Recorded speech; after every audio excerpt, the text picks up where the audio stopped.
Hey, what's up? This is Jonathan, and today what I'd like to talk to you about is something that helped me out a lot in life. It helped me meet new people. It even helped me persuade myself to do things that I was too afraid to do. But before we get into the meat of this vlog, if you like my content, please hit that subscribe button or hit the little notification bell and you'll be notified anytime a new video drops. So a long time ago, I was living in the city of Las Vegas, and this is when I first moved there. When I first moved there, I was completely broke. I had not a lot of knowledge of the environment. I didn't really know my way around the Las Vegas Strip. And for those of you who've been to Las Vegas, you know how confusing the casinos are built to be. In my younger days, when I was a single person, I used to go to the nightclubs there. I used to party and try to meet different people.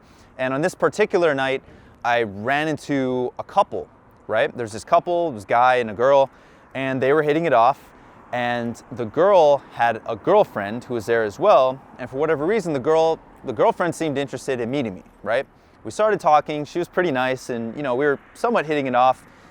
And she invited me to a party. I'm down to go to parties. That's kind of why I was there, right? I wanted to meet cool people, develop new relationships. So I was like, okay, yeah, let's go to this party. I'm down. The problem was, I didn't know where this party was going to be. So I started to get a little nervous, right? Because at that time, I was like dead broke. So if this party was out in the middle of the desert, I had no way to get home. And this was back in the day before Uber was even existed in Las Vegas. So you had to take some sort of taxi, and it just would have been a tricky situation, right? So clearly, I was feeling a lot of anxiety. I wanted to go to this party, right?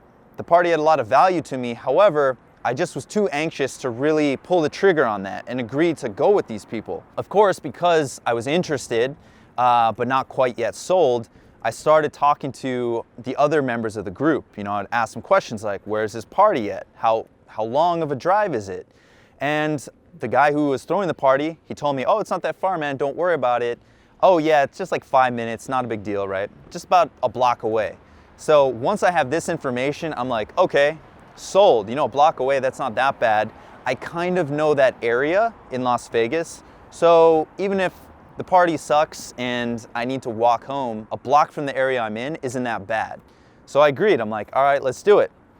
So we go to the party, and turns out that party is actually in the very same apartment building that I live in. Had I known it was in the same apartment building I lived in, I would have said yes right off the bat, because that's basically a free ride home. The dude in the car, he gave us all a ride to this party. And, and that's kind of funny. Contrast that to when they initially pitched the party to me. I was feeling a lot of anxiety because on the one hand, I did want to go to this party, but on the other, I didn't know. There's a lot of variables that I couldn't see, right? Or had many concerns that needed to be addressed, need to be alleviated before I would be comfortable enough to actually agree to go to this party. How does this apply to you? Well, in sales, they have this concept called sell the low risk. Say you're trying to pitch a party to a friend and you want your friends to come and you want to throw the best party of your life. You got to get them to agree to come with you. What most people do is they'll try to sell the party, right? They'll try to be, they'll say things like, oh, it's going to be the best party ever. There's going to be like water slides. There's going to be stripper poles, like a petting zoo, whatever they have to say to get those people to come.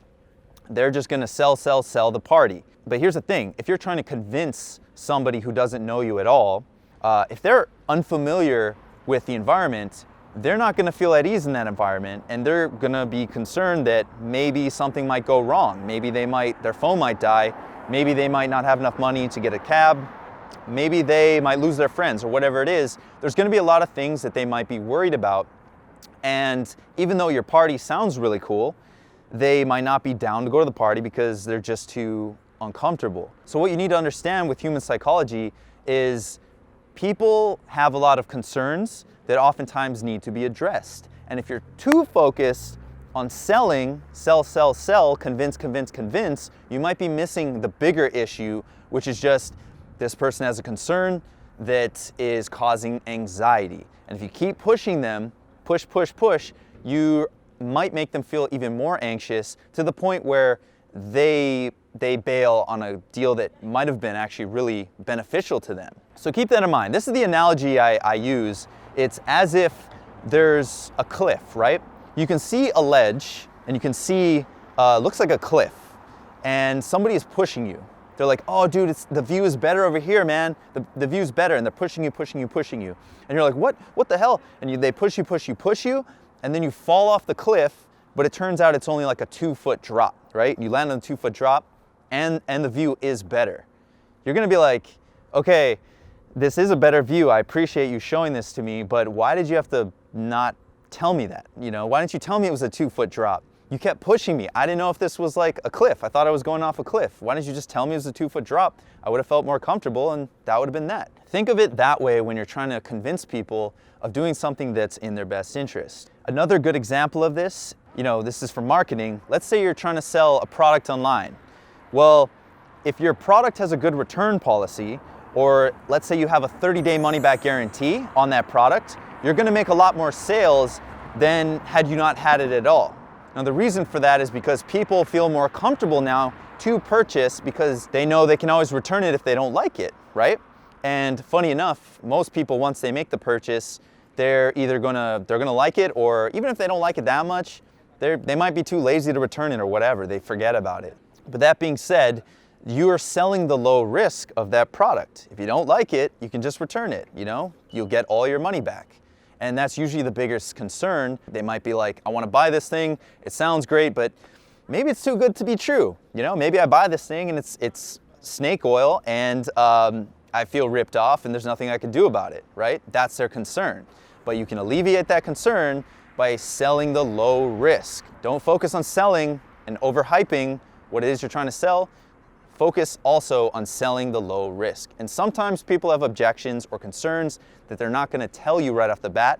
You kind of have to read between the lines, figure out what those are, what those concerns are, and address them in order to get them to take action on what it is you want them to take action on. Now, the last part of this video, I want to talk about you, right? I want to talk about your psychology. What goals do you have out there that you're very excited about, you know, that would sound really awesome to do, but for some reason you just don't do them? Is it possible that you might have some unseen objections or some unseen concerns that you might need to address in order to achieve those goals? Let's say your goal is to go on a trip to Europe, right?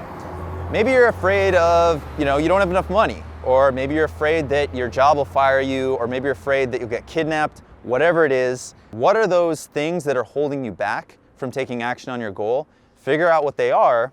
Find a solution to the things you might be afraid of or concerned about. Solve those problems one fear at a time until there's only upside to taking action on your plan. So this is using selling the low risk to sell yourself on your goals and give yourself more confidence at achieving what you thought you might not be able to do. This is Jonathan. Thank you very much for watching this video. If you like this video, hit the subscribe button, leave a comment, maybe share with a friend. I hope to bring you more videos like this in the future that can help benefit your life in some small yet profound ways.